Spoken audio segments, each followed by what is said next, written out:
Tonight we are going to discuss the latest papal encyclical called Fratelli Tutti. It means brothers all, or all my brothers. I'm going to try to tell you what the Pope meant to say.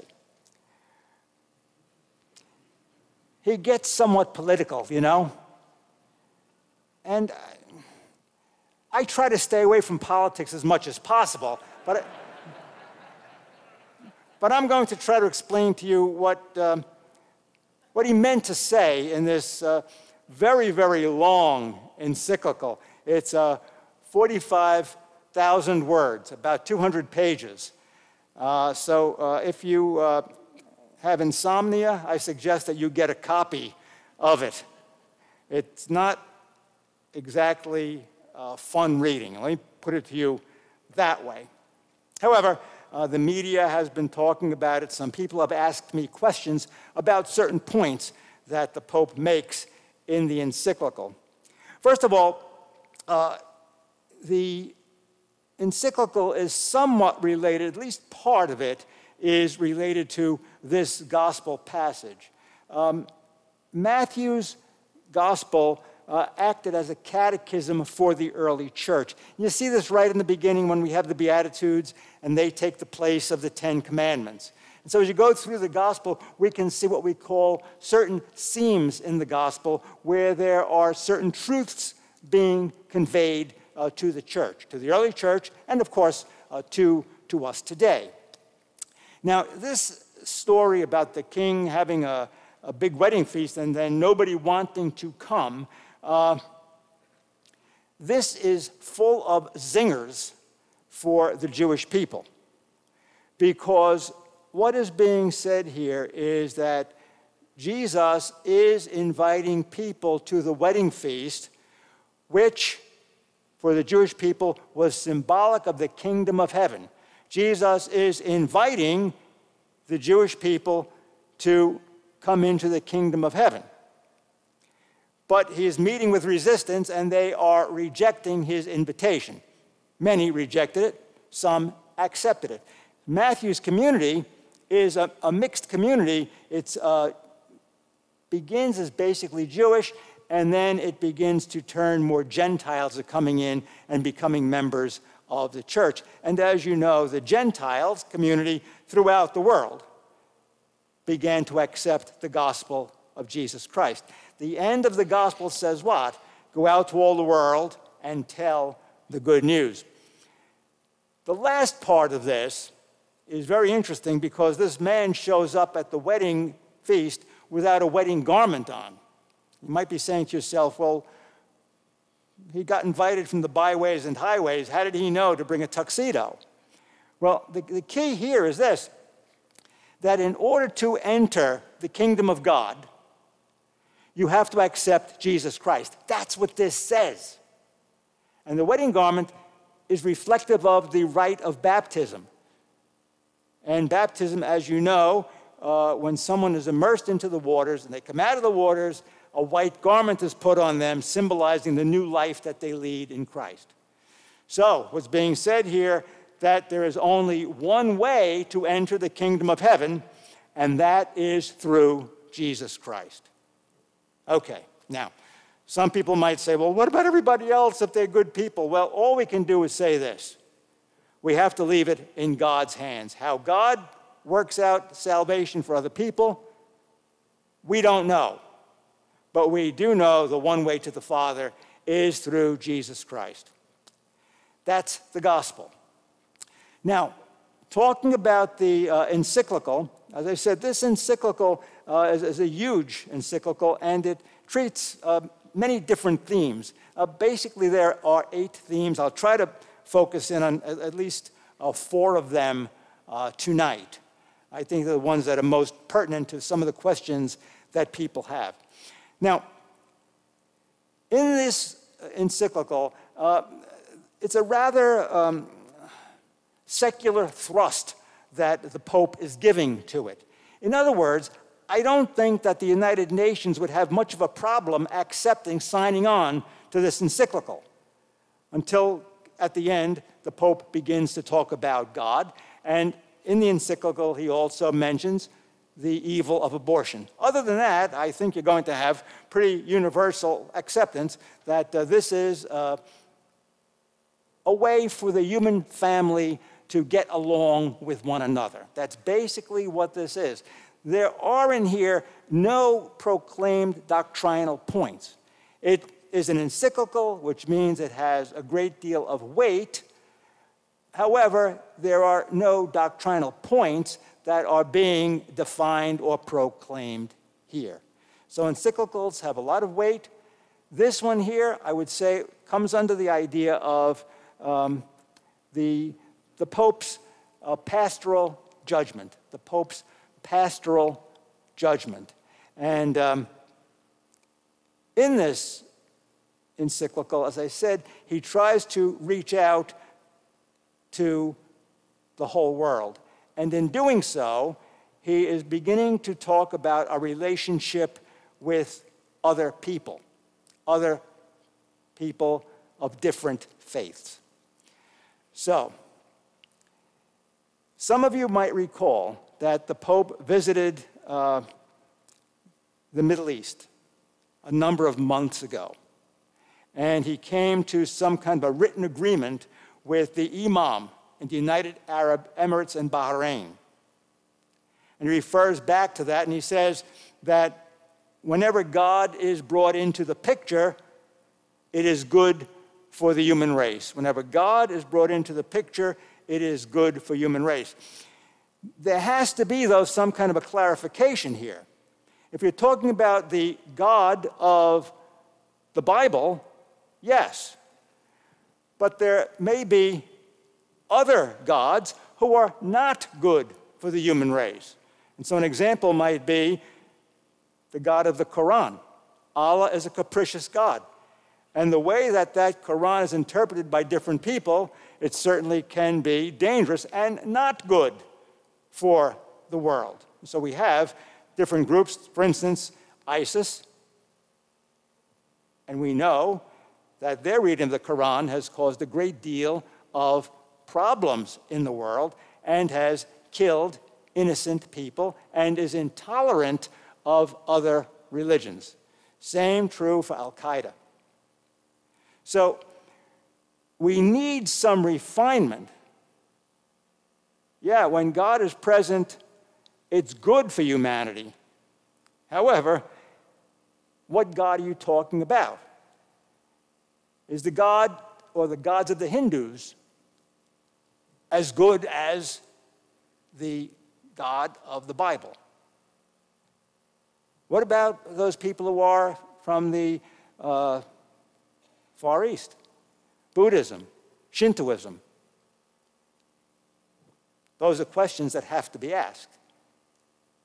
How do they add to human community, human brotherhood, and the truth about the dignity of the human person and human life? Okay, that's just a clarification that I think I have to make to you tonight. I'm sure the Pope is aware of it, but in the encyclical itself, we have to presume a lot of other things, and a lot of people are not doing any presuming. They're just saying, it looks like he's saying all religions are the same, and they're not. That's a heresy called indifferentism. It doesn't make any difference what you are. Okay. Second issue that he brings up is immigration. And this is one of those issues that people can get very rattled and upset about. You have people on one side that are saying, well,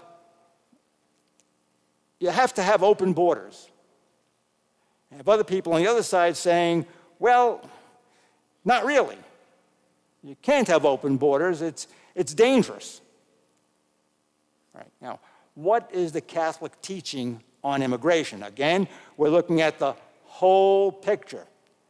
It sounds nice to say that the earth belongs to all people, and they all have a right to immigrate or emigrate, whatever the case may be. However, countries have a right and an obligation to control who comes in to their country. It's for the welfare of their nation, because you might be bringing people in who are dangerous people. You might be bringing people in who are sick people. And you might be bringing people in who are not able to assimilate because of the great numbers. And the infrastructure of a country can't control it, can't take care of them. And so, again, this has to be somewhat nuanced. Let me just give you an example. Over this last couple of months, I have, unfortunately, had to do funerals for 5 young men who overdosed. 5. When I was talking to some of the men at Fuller's funeral home, they said they had 6 overdosing on opioids and heroin. The borders have to be controlled. Where are the drugs coming from? They're coming from South America, Central America, the drug cartels. And so we can't be simplistic about this and say, just open the borders. The earth belongs to everybody. Are people entitled? Yes, they are. But does it have to be controlled? Yes, it does, for their good and for the good of the people of our own country. And one of the issues of this whole presidential campaign should be the problem that we have in this country with drugs. And many of the drugs are also coming in through China. They're tainted. And our young people are dying. Again, the basic concept is nice, but we have to be practical about this. Okay. Next thing is capitalism. People are saying to me, the Pope doesn't like capitalism. Well, I think he should have spent more time criticizing socialism. I would have been happier with that. But capitalism also needs to be taken a look at. It's not that you could say capitalism is perfect. No, it's not. No, it's not. If capitalism is used properly, it is a great builder of wealth for people. It's a great way for people to flourish, not just physically flourish, but intellectually flourish, and to help other people to climb up the economic ladder. Could there be a problem? Yeah, it's when we talk about the maximization of profits.